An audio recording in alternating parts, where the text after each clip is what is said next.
அதிகாரமுள்ள விசுவாச அறிக்கை 144 என்னாகம புத்தகம் 14வது அதிகாரம் 38வது வசனம்.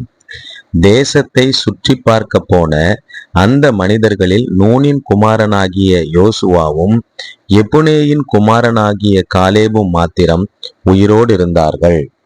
கானான் தேசத்தை வேவு பார்க்கும்படியாக சென்ற 12 பேர்களில் யோசுவாவும் காலேபும் மாத்திரம் தேவனிடத்திலே விசுவாசமா இருந்தபடியால் அவர்கள் சுற்றி பார்த்த கானானை சுதந்தரிக்கும்படிக்கு அவர்களை உயிரோடு தேவன் வைத்தது போல நாமும் யோசுவாவும் காலேபும் விசுவாசமாய் இருந்தது போல விசுவாசமாயிருந்து அவர்கள் உயிரோடு கானானை சுதந்தரித்தது போல நாம் பரம கானானை சுதந்தரிக்கும்படியாக ஒப்பு கொடுத்து விசுவாச அறிக்கை செய்வோம். ஆமேன்.